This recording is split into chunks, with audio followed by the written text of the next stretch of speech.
wabarakatuh. Salam sehat semuanya, sahabat sehat.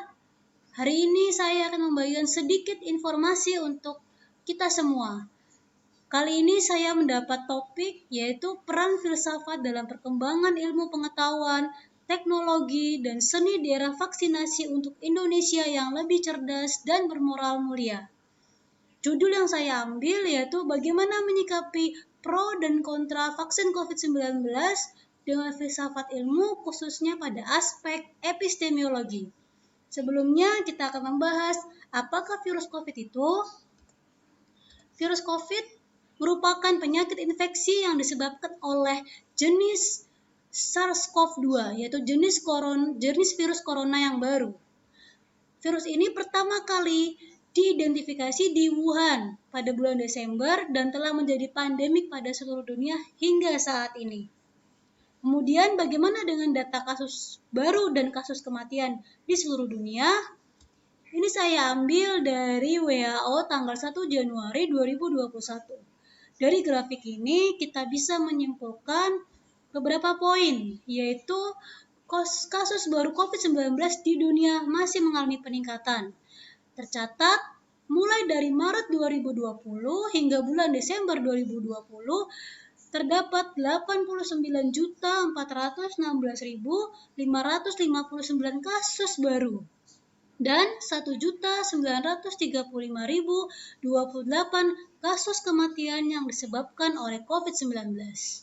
Terjadi penurunan namun tidak signifikan, malah menyebabkan peningkatan kembali hingga bulan Desember 2020. Dampak dari COVID-19 ini banyak.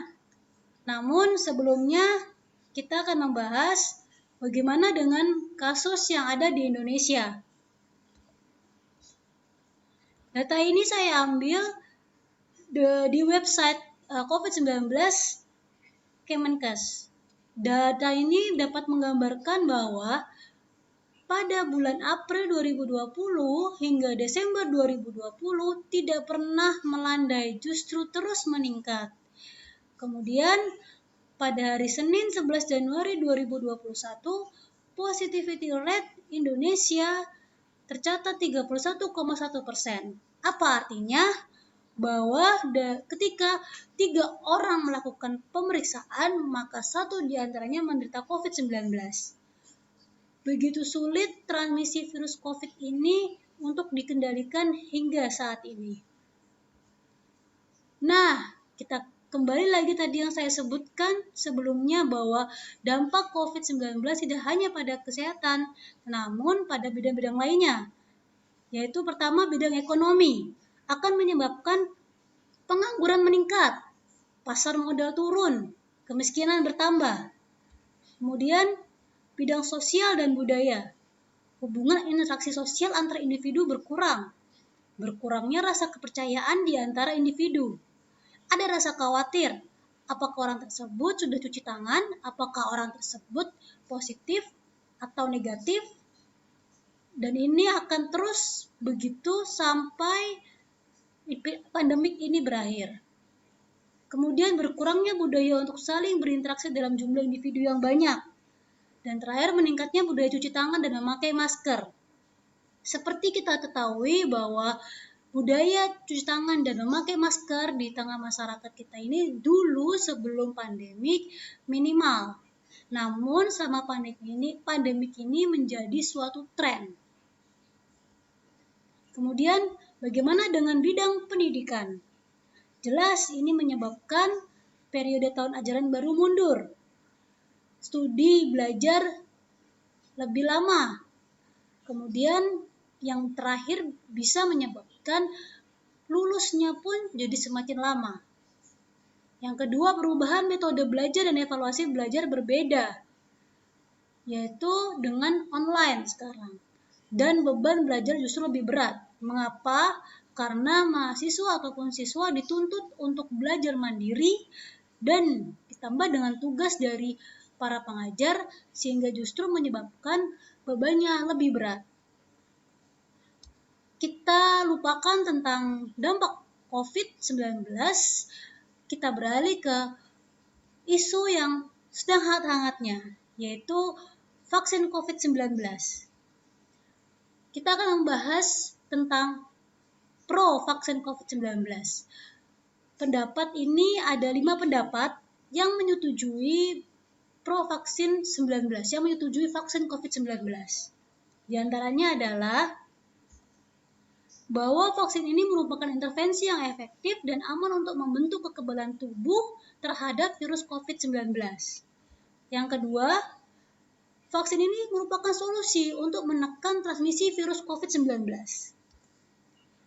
Yang ketiga, vaksin yang diberikan kepada masyarakat seharusnya sudah lolos pengujian hingga uji klinis tahap 3 dan mendapat izin BPOM. Kemudian, vaksin ini dapat menekan angka kesakitan dan kematian akibat virus COVID-19. Melindungi masyarakat agar tetap produktif secara sosial dan ekonomi. Beberapa pendapat ini saya rangkum berdasarkan dari sumber WHO dan Jurnal Respirologi volume 4 nomor 2 tahun 2020 dan peraturan Kemenkes tentang pedoman percepatan penanganan virus COVID-19. Kemudian bagaimana dengan yang kontra, yang tidak menyetujui vaksin? Ada beberapa alasan. Saya rangkum menjadi 5 alasan. Ini saya ambil dari sumber berita-berita yang saat ini sedang hangat-hangatnya, yaitu seperti Kompas, CNN, dan berita liputan seperti yang disampaikan di televisi. Alasan pertama adalah meyakini bahwa vaksin tersebut justru akan memberikan efek samping yang berat. Kemudian, ada rasa pesimis terhadap keefektivitas vaksin COVID-19. Meyakini bahwa vaksin tersebut hanya sebagai alat konspirasi para elit global. Kemudian meyakini bahwa terdapat microchip di dalam vaksin. Dan yang terakhir, pendapatnya adalah meyakini bahwa vaksin yang diberikan hanya berisi air biasa, tanpa ada kandungan antivirus COVID-19. Dari pro dan kontra tersebut, bagaimana seharusnya kita sebagai masyarakat ataupun mahasiswa untuk menyikapi hal-hal tersebut secara bijak? Dengan filsafat ilmu. Salah satu solusi untuk menyikapi hal-hal tersebut adalah dengan filsafat ilmu. Apa sih filsafat ilmu itu dan tujuannya? Filsafat ilmu, tujuan dan manfaatnya adalah mencari kebenaran tentang suatu permasalahan melalui berpikir kritis, rasional, dan sistematik, sehingga mendapatkan kebenaran yang menyeluruh dan dapat dipertanggungjawabkan. Cabang filsafat yang berkaitan dengan ilmu pengetahuan adalah epistemologi. Epistemologi mempelajari tentang hakikat dari pengetahuan, justifikasi, dan rasionalitas keyakinan.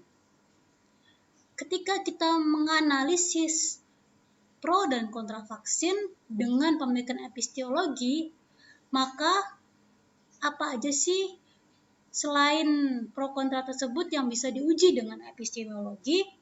Yaitu ilmu pengetahuan yang diyakini benar, suatu keyakinan yang berada di tengah masyarakat atau berbagai masalah skeptisisme. Nah, dari pemaparan yang sebelumnya, bahwa berpikir secara filsafat, khususnya pada isu ini, spesifikasinya adalah dengan berpikir secara epistemologi. Itu penting, karena dengan kita berpikir epistemologi, maka akan tercipta suatu diskusi yang kritis namun dapat dipertanggungjawabkan.